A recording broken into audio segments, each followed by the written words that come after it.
Strategic thinking in chess. That is the point of today's video. We're going to look at an open Sicilian and a closed Sicilian, how the middle games were mishandled strategically due to pawn structure, due to outposts.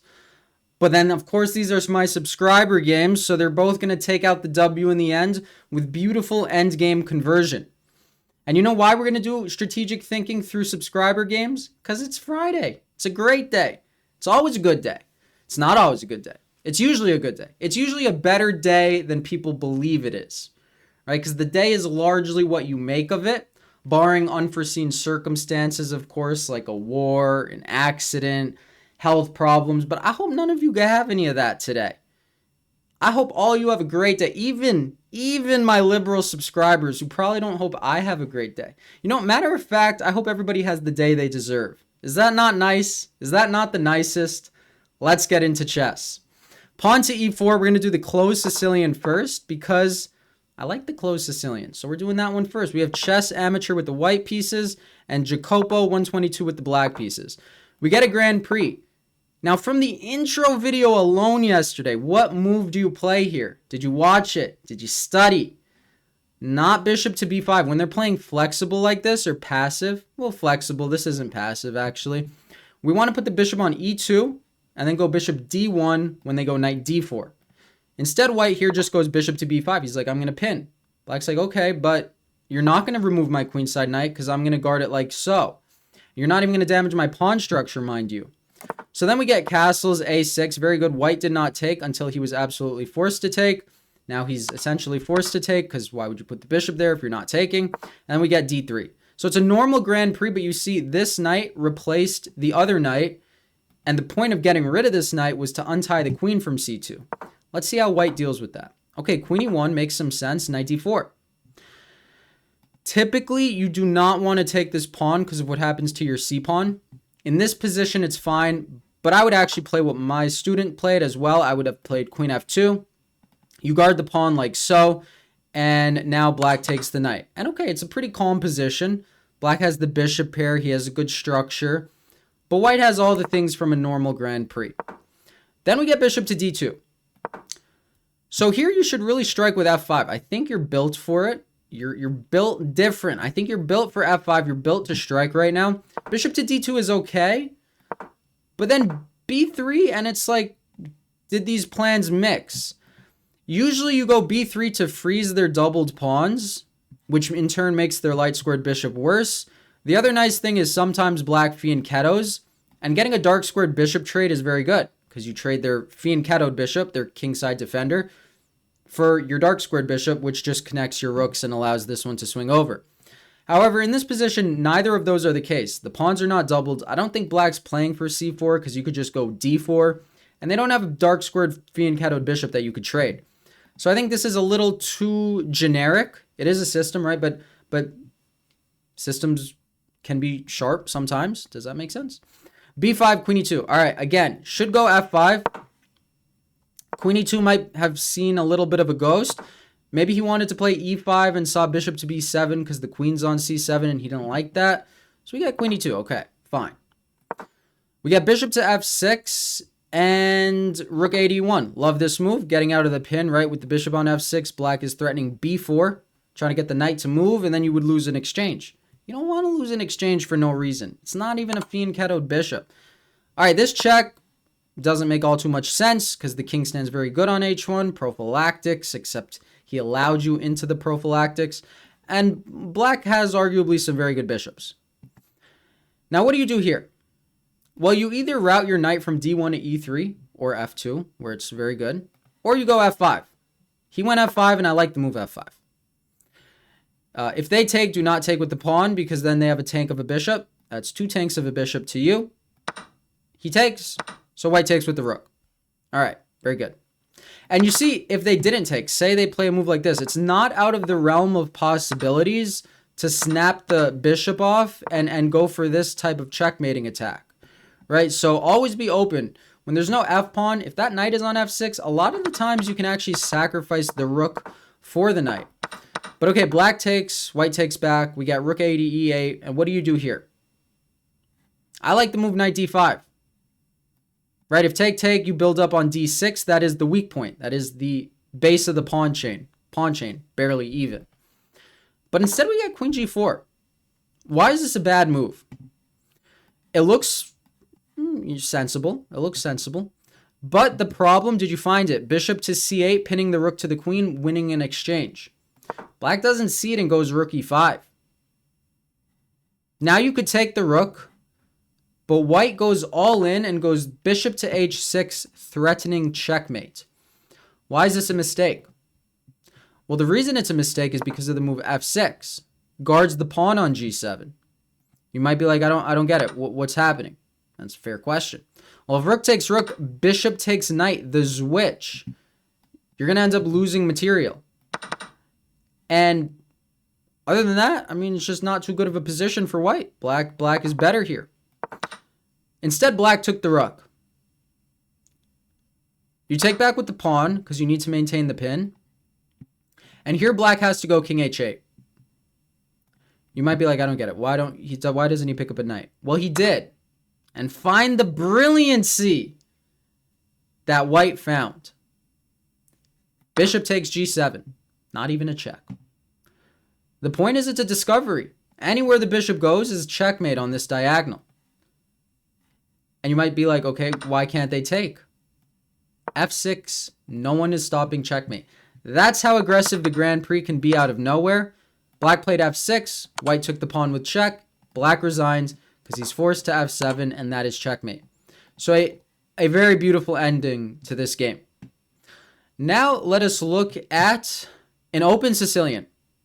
We have Shiv with the white pieces and the black pieces, Yeviari Dries. That's Giga Shiv on YouTube, I believe. So I was thinking about that. So e4, c5, we get an open Sicilian, knight c6, d4. All right, now it's completely open. We get d4 right away. What's happening? I don't know. I just know it's sharp.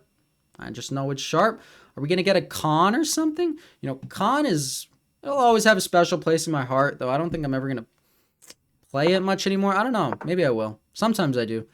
a6, bishop to e3. All right, so it's like a Taimanov. White went bishop e3. It kind of reminds me of a Yugoslav with castle and queenside, f3, g4 type ideas. We got bishop to b4, the pin. And here we get bishop to e2.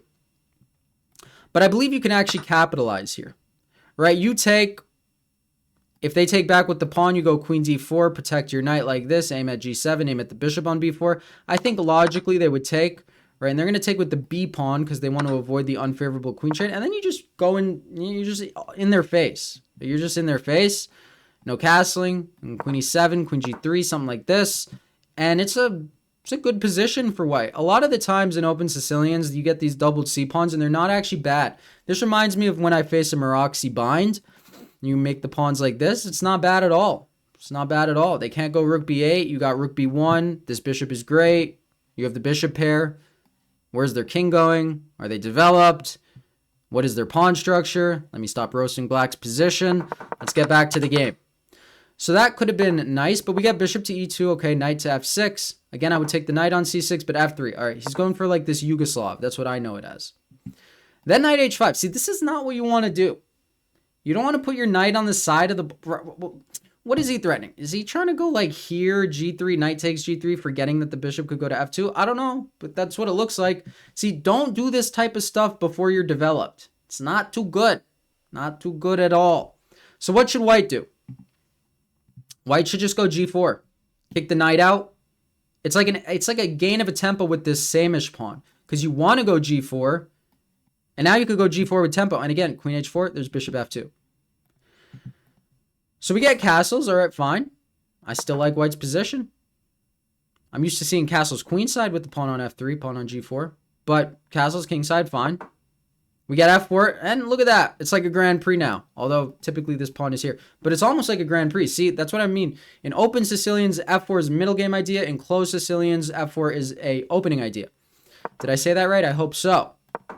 Let me know. e5, beautiful. Kicking out the knight. Knight takes d5, damaging their structure. Is that the greatest pawn structure you've ever seen? I hope not. There's so much more to life than that pawn structure. Knight to f5, beautiful. Aiming at g7, aiming at d6. We get g6 kicking the knight. Now you go c3. You go c3. Because look, what are they going to do? Are they going to take and make this two-dimensional cube? What is the word for that? A square? A square of a pawn structure? A square of a person? Not good. You win that game. So that would have been nice. But okay, we got knight to d4 going back. Knight e7. Okay. Didn't want to trade knights for some reason. Bishop c5, c4. Now it's like a Maroxy. I kind of like these moves, not going to lie. Pawn to b5, bishop to a2. Very good. Aiming at the pawn on f7. Black gets bishop to b7. Rook c1. Amazing. Pinning the bishop to the queen. Queen to b6. What's the move? I like his move, but I'm playing rook takes c5 in a heartbeat. In an absolute heartbeat. Look, you get to d6, you backwards guard the bishop, gaining a tempo on the queen, stumble over your words, win the game. Boom. Not in that order.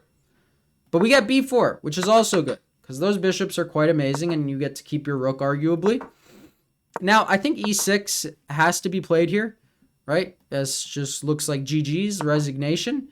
But, you know, if we got e6, we wouldn't have gotten this amazing endgame. That's the beautiful thing about chess.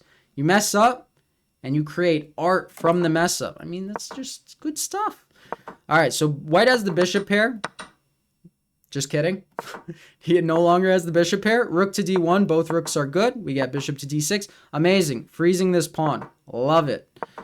All right, do not let this knight take that bishop. Do not, under any circumstances, let the knight take the bishop. But he does, and it's a major piece endgame. He had to take with the rook. I mean, arguably you would take with the rook, but the pawn is pinned. Good things to note. All right, we get some trades, and it's looking like a major piece endgame.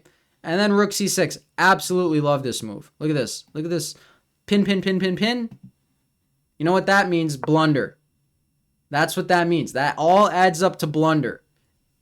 Takes. Oops, I almost bumped over my coffee. Let me relax. Let me relax, all right? We got a rook endgame up a pawn. It's about activity. It's about not relaxing, ironically. Don't relax. King to f2. Get your king to the center of the board. Awesome rook trade because that's a pawn endgame. Quick math. Up a pawn. Clean structure. Won the game with the active king. And look at this. This is just like what you see in a book. This is just good stuff. This is good chess. Rook on the 6th, aiming at the base of the pawn chain, forcing the king back to the 8th, pushing the pawn to the 6th. Amazing. I mean, this is resignation, but let's see. He goes boom, boom, boom. All right, we get all the checks behind the pawn. He's finding the winning idea. He gets his pawn to the 7th, threatening rook a8 check to promote, so black can't take the g-pawn. He's given all these checks, and we find our place in front of the pawn. All right, are you going to find your place in... Okay, all right. Okay, sure. He gets in front of the pawn. This is all good stuff. I'm just joking. This is good. It doesn't matter how many moves you do it in. He's low on time as well, actually. 30 seconds. I just saw that. But he gets his g-pawn up the board. He gets his king in front of the g-pawn. It's exactly what you want to do. He's like, you know what? Maybe I'll take an extra pawn. Maybe I'll just take an extra pawn. All right, we're figuring it out. And boom, he built the bridge. King on the 6th, rook on the 5th. Pushes the pawn to g7. Black resigns. You can make 4 rooks if you want and checkmate him with 3 if you get a rook trade. So, these were pretty strategic games. I was happy to go over them. Hope you guys enjoyed. We're going to be back with the Grand Prix series tomorrow, I believe. And I think next weekend I'll start streaming. So stay tuned. Thank you as always for watching. Have a great day. Peace. Boom.